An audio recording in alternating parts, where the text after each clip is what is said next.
What's going on, fish nerds, and welcome back. Today I'm going to show you guys how to build a sump filter that you can use on your tanks inside, or as I'm going to do, I'm going to use it on my turtle tank outside. So this will work fine for what I'm using, but it would also work fine on, like, if you had a 75-gallon or larger tank and you wanted like a sump filter, which granted is probably overkill, but if you want to go overkill and you want to do this, go for it. It's going to be very cheap, it's going to be very easy, and I think it's going to be very effective.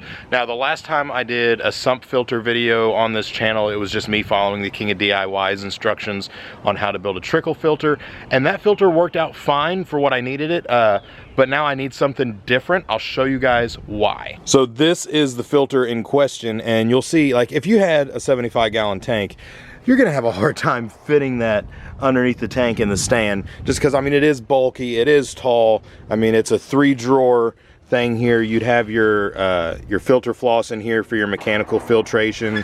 Then you've got a bunch of holes in here for the trickling to happen coming out of this drawer, and that would all trickle down into this drawer and go through all these sponges, and then from there into this bottom drawer that has a bunch of lava rock down in there. Finally, it would come out of the bottom of that one, go through and back up into the tank thanks to our pump here. Now, you'll see this isn't running right now because, one, I'm getting ready to break it all down, and two, it's not really doing me a whole lot of good as it is, because you'll see in our new setup, since I don't have this up on blocks in the old garage anymore, this is now too tall. The hole where it would go into the top is now higher than the drain hole over here, and water doesn't exactly flow uphill very well.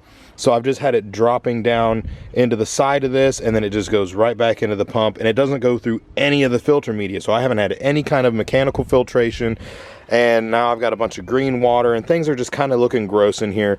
I mean, parameters are still fine, don't get me wrong. I'm not, you know, abusing my turtle or anything, which she is currently hiding under a bunch of algae down there.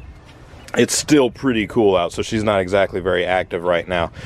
But that being said, I need something that's going to be a lower profile that I can put up here that's still going to be lower than the return line, or the drain line, I should say, and that way I can have actual filtration going on here instead of just circulating water like it had been doing. Now, you'll notice that this 5-gallon bucket, which I'm not going to use, this thing's really gross, is much shorter, and here my drain line is about this high.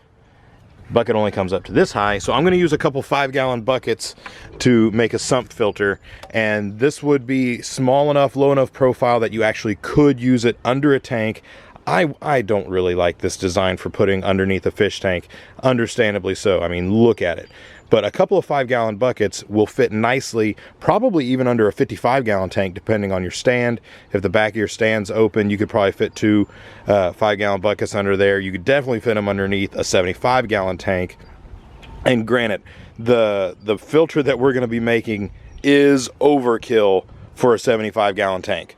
Just to reiterate that, but this is a 150-gallon stock tank. It's got turtles in it. It's getting ready to have, well, it's got a turtle in it. It's getting ready to have fish in it as well. It's outside, so debris and things get in here. I need good filtration, so I'm going for overkill. So if it's going to be overkill for this, it'll surely be overkill for your 75-gallon tank. But if you like overkill and you want to do that, you can, and I'm going to show you how to make a very cheap, very easy to do sump filter. So let's get started. All right, guys, so step number 1 is we're going to need a 5-gallon bucket, at least 1 5-gallon bucket. I'm going to use 2. You don't need to use 2 5-gallon buckets, but I am, just because I do want to have one compartment that is basically just a reservoir to hold the return filter and nothing else, and just have a bunch of water there. It's just my own personal preference for how I want to set it up out here. But if you wanted to go lower profile, have more room under your tank, and just do it all in one, what is this thing called? A 5-gallon bucket. You could very easily do that. And honestly, it's just a simple matter of put your return filter down in the bottom, put some kind of barrier around it to make sure no filter media gets sucked up into it, put all your filter media around it, put some filter floss on top of that, and voila, you have a sump filter. I mean, it really is no more complicated than that. But what I'm going to do, I'm going to drill a couple holes in here, just making sure that they're the same height from the bottom. I've got a 2.5-inch hole saw here. I'm going to drill here and drill here, and I'm going to run a 1.5-inch pipe from here to here. You say, well, hey, why are you drilling a 2.5-inch hole if you're only using a 1.5-inch pipe? And that is because I'm using a uniseal. Now this uniseal has this very thick piece of rubber, so this inside hole would fit a 1.5-inch PVC pipe. So this outer size hole is going to be our 2.5 inches, so I can get that into the hole, and then when you shove your 1.5-inch pipe through here, it's going to expand this, stretching it out this way up into the edges of your hole, making a watertight seal. Now with this being curved like this, it's really not the best idea to use just like a regular bulkhead. This aqua seal makes it a whole lot better. You'll still get your watertight seal, and you can rest easier with having this curved edge. And then you can run a pipe from here to here, and so we'll have all our filter media in this one. We'll have our return line coming out of this one. This will just hold a bunch of water, and there you've got a sump filter. So let me get started. I'm going to drill these holes, and then I'll show you the process of putting this together. And I mean, it's pretty straightforward, but I'll show you anyway.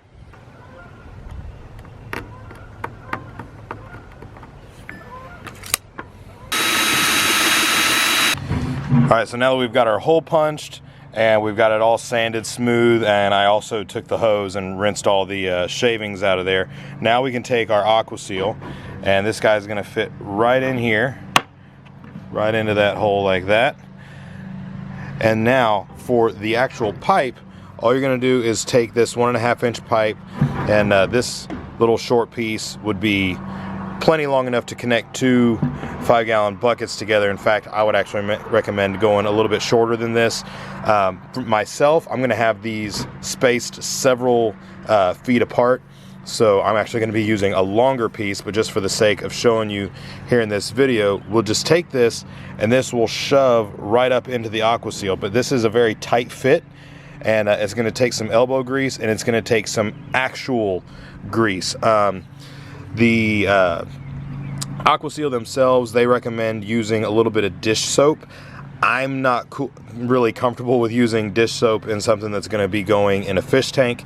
So for our purposes here, I have some of this waterproof grease by Danco, and all this is just a silicone grease, and this is the kind of stuff that you would use to lubricate O-rings and aquarium filters, things like that. And this is approved for potable water or potable water. How I've heard it both ways. But so this stuff is what I am going to use, and all this stuff, the aqua seal, the hole saw, all of that, I will have links in the description below, Amazon affiliate links, if you want to check those out instead of having to shop around for this stuff. I've also seen that you could possibly use Vaseline, and Vaseline potentially is aquarium safe, but I've heard mixed reviews on that, so I went with this to be a little bit more sure. And there are also aquarium brands, so to speak, that produce this stuff, but you will pay a lot more. This was like $3.50, something like that. You'll see if you go to the link in the description below how much it actually costs on Amazon. I'm just ballparking, but it seemed like it was like $3 something to get this deal here. But if you go with one of the name brand aquarium lubricants, which is, I mean, it's going to be the same stuff but just in a different container, and it seemed like it was like $9 something for just a very tiny amount. So I just went with this because you get more bang for your buck. Not that I'll probably really need this very often, but it's also paying $3 something instead of $9 something. So hey, I'll save $6. So you just put a little bit of this grease around here to get that lubricated, and then be able to shove that in there. I'm not going to do that right now because, again, this isn't the pipe that I'm going to use. I'm going to use a longer one, but just to show you guys how that would work. So you just Again, I mean, it's as simple as that. Put your aqua seal in there, make sure it's in there all the way. Mine is. Lubricate this so that it'll actually go in, and when you squeeze that in there, it forces this open and causes a watertight seal around there, and then you're good to go, having water flowing from one bucket to the other.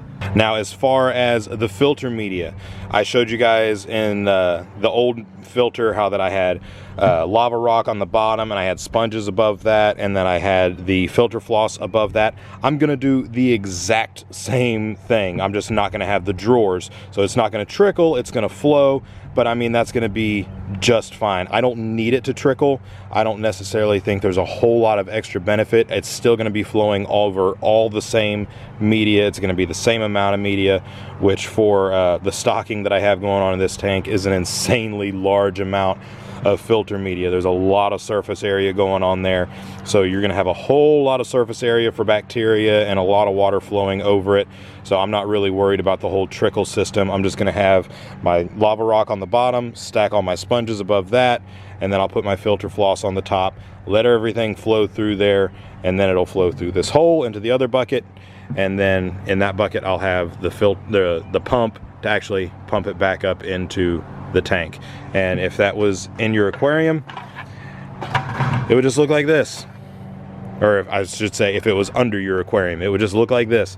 And you have all your media in here, water in here, and you've got a severely oversized filter for most people's tanks. Now, if you've got like a 300-gallon tank, maybe not oversized, but for most people's 75-gallon, 125-gallon tanks, this is going to be major overkill. So I think it's going to get the job done. All right, guys, so drain here. Water will flow down the tube into here, across into that bucket, and I'm going to be putting the pump in there to pump it right back into the tank.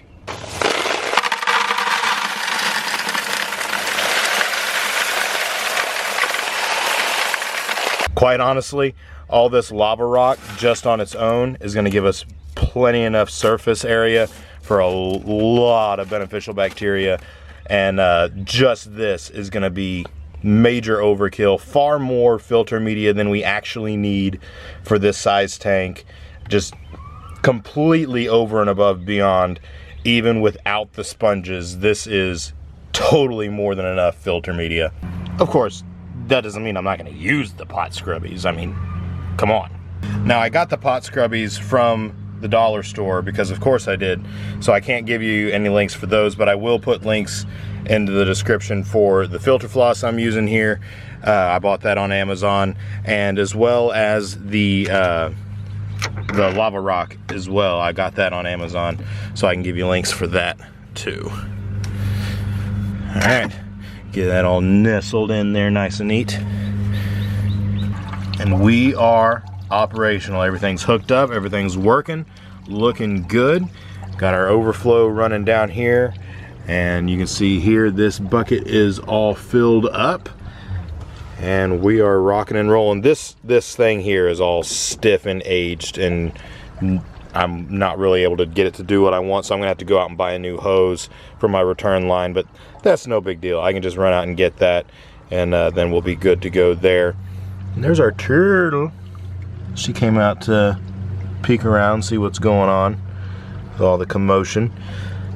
So yeah, she's got a nice new filter, so she's gonna be excited about that. I know I would be if I lived out here. And hopefully this green water will clear right up, and she'll be good to go. And when this gets a little bit warmer, I've got some things that I want to add in here with her, so be looking forward to that. Should be exciting, should be fun.